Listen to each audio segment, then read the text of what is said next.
Bismillahirrahmanirrahim. Assalamualaikum warahmatullahi wabarakatuh. Alhamdulillahirabbil alamin wassalatu wassalamu ala Rasulillah. La haula wala quwata illa billah, amma ba'du. Saudaraku yang berbahagia yang dirahmati Allah Subhanahu wa taala. Belajar kita kali ini bertema amalan tergantung pada akhirnya.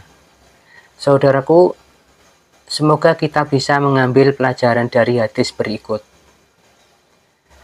Sahal bin Sa'ad As-Sa'idi berkata bahwa Nabi Shallallahu Alaihi Wasallam pernah melihat ada yang membunuh orang-orang musyrik, dan ia merupakan salah seorang prajurit muslimin yang gagah berani.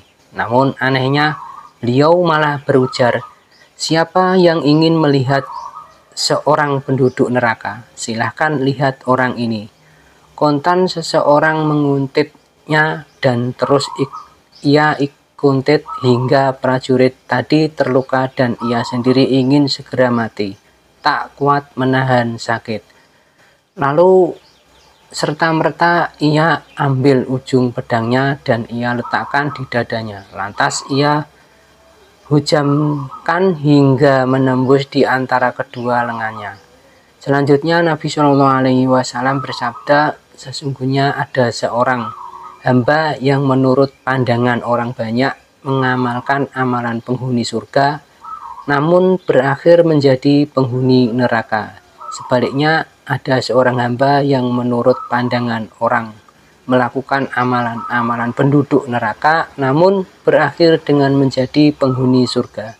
Sungguh amalan itu dilihat dari akhirnya." Hadis riwayat Bukhari nomor 6493. Dalam riwayat lain disebutkan, sesungguhnya setiap amalan tergantung pada akhirnya. Hadis riwayat Bukhari nomor 6607.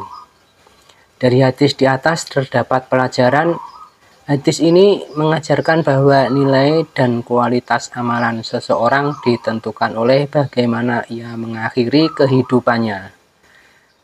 Pertama, amalan yang dilakukan di akhir umurnya atau akhir hayatnya adalah penentu dan atas amalan itulah akan dibalas.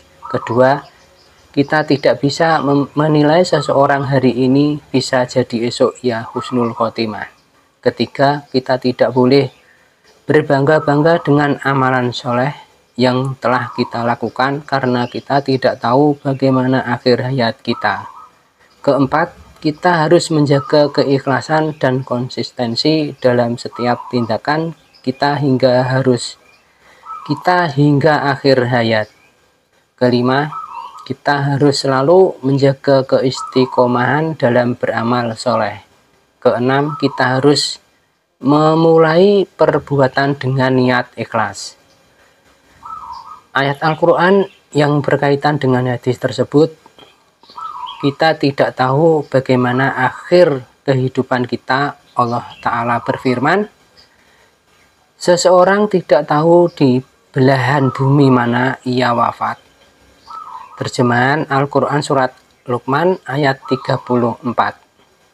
Sebagai doa belajar kita kali ini sebagai berikut. Ya Allah, akhirilah hidup kami dengan akhir yang baik.